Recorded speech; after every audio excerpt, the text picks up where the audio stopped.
Welcome to Knife Thoughts. This video, as you can tell, is going to be an unboxing of a new knife from Jack Wolf Knives. And so this is the re-release of the K9 Jack. And so this is an interesting release because it is only a steel series and then also the new ultralight series. So there's not a kind of regular series release on this run of the K9 Jack. But rather just the steel series and then the new ultralight series. So I'm excited to check it out. Let's open it up here. I'm going to use this original K9 Jack and get this thing open. So let's open it here and see if there's a packing slip. There is, so we'll just get rid of the box here without hitting anything too much. And here is the box. So as you can see, steel series.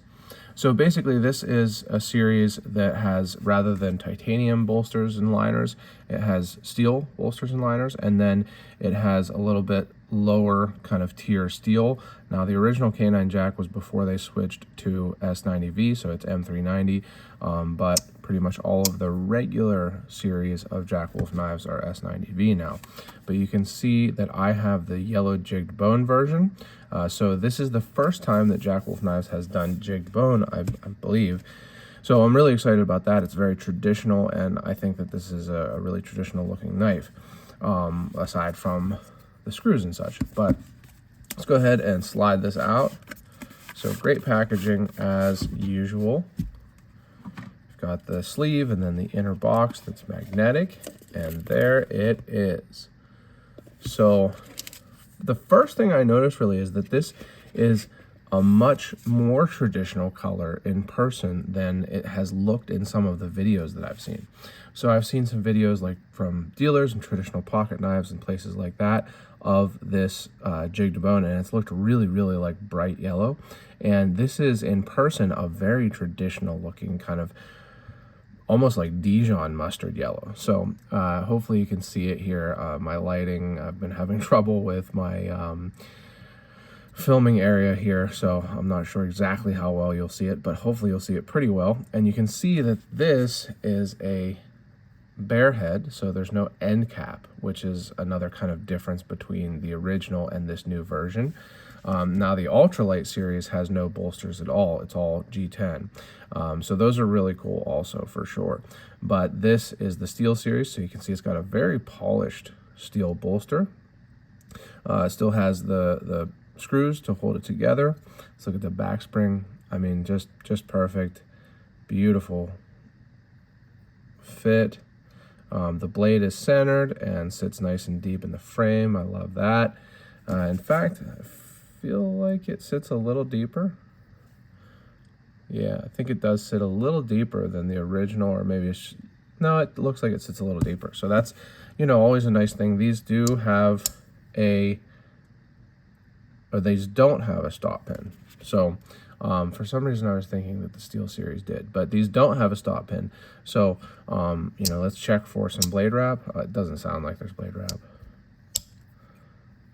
No blade wrap. So it sits nice and deep, but no blade wrap. And you can see that action is really nice. So I want to show that to you again.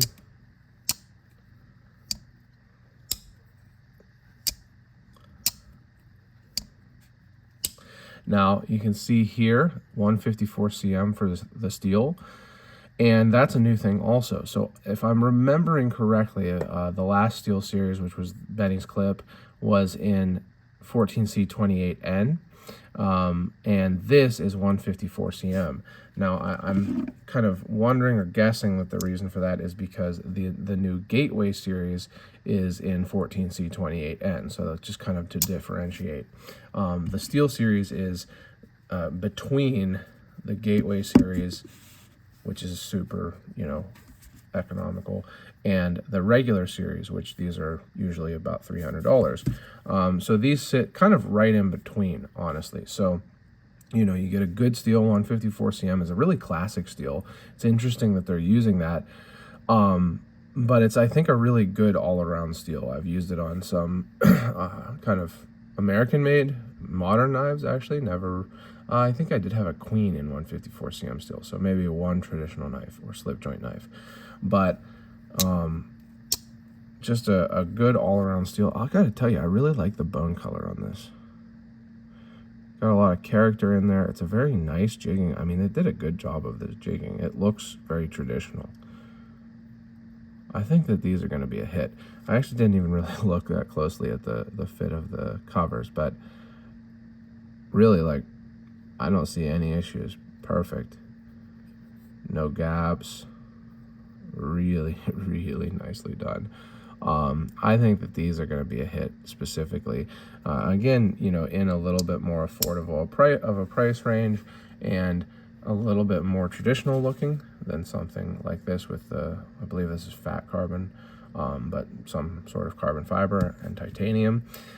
Just a really nice looking knife. Let's see if there's any difference in the blades. I'm guessing that the sharpening choil is a little bit bigger. So yeah, the sharpening choil is a little bit bigger, but otherwise I think the blades are pretty similar, maybe a slightly less pointy. I think I'm imagining that. I think that they're pretty much the same, except for the larger sharpening choil on the new version, which is in line with, you know, Jack Wolf knives. Since using M390, they have increased the size of the sharpening choil. So, man, this is a good looking knife. I think that the polished bolsters actually make it look even more traditional because it's kind of in line with how traditional bolsters often are. I actually don't have a dogleg jack. This is a dogleg jack is what the canine jack is. That's why it's called a canine jack. And I do have a full video on the canine jack and kind of the pattern and such from when this came out. So if you're interested in that, you can check it out. I'll put a link up here. But yeah, so it's a canine jack, and I don't have like a truly fully traditional. I don't have a canine jack from GEC. If I'm remembering correctly, it's the 56 pattern.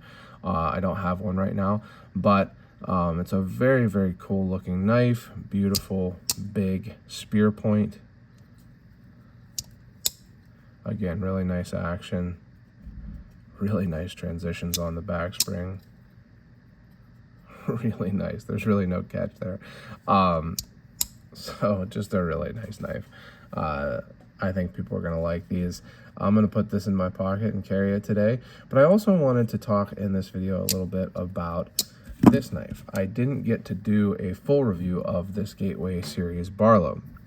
And so in my unboxing, I was having trouble figuring out if there was a little crack here at this pin, and I will say there is a little crack, and that's actually relatively common with abalone because of the fact that it's layered. So there's acrylic on top of layered abalone, and then usually something underneath, like it's some sort of blue synthetic like G10 or something underneath this. There is often some slight cracks from delamination and things like that. I've had it before on GEC abalone actually, but there's a slight crack, and I did put a little bit of like super glue, like real thin super glue on it. You know, it doesn't, I'm not sure that it really needed it. And you know, you can see kind of right here, I don't know if you'll be able to, but right here where I put the super glue, but I'm not too worried about it. But these are beautiful knives. I think that the abalone looks really good on this. The pins otherwise are all really nicely done.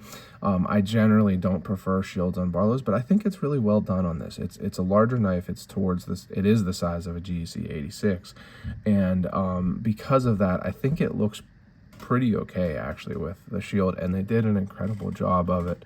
So the shield is fit really, really nicely into there, and otherwise, it's just beautifully made. I mean, just really, really nice. Again, good transitions there, great action. Again, no stop pin on this one. I've carried and used this one, and it is again 14C28N steel, which I think is a great steel, especially again for the price. These were $70 or right around there. No blade play, great action. No blade wrap, sits nice and deep in the frame and very well centered, and just a super classic looking Barlow. So I'm not surprised that these sold out super quickly, which they did. These sold out more quickly than, you know, a lot of the other Jack Wolf knives. And, you know, it's not a surprise on a couple levels. First of all, you know, at $70, it's a much different thing than, you know, $300. So it's more accessible. It's also more traditional. So it's not a screw construction knife. It is a true traditional slip joint. And I think a lot of people were excited about that.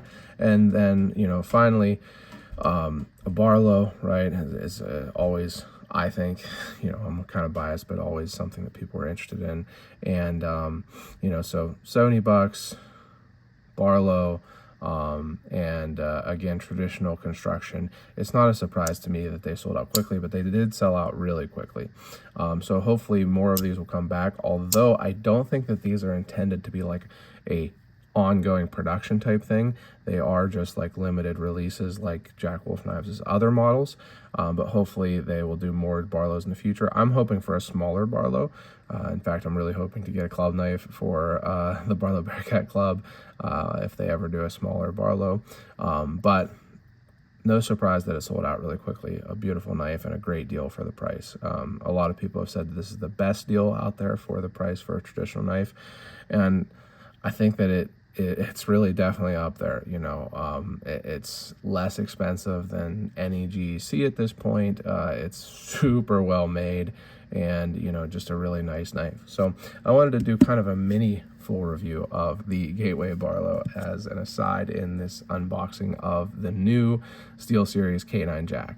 So these are dropping soon here in July of, no, they're dropping in, July of 2025. I'm forgetting the date. I think it's July 18th, which is this week, I believe. I'll put it in the description.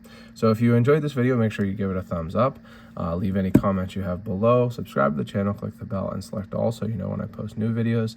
Go to my website, knifethoughts.com, and subscribe by email there so you know when I post new articles. And last but not least, as always, don't forget to go out and do good.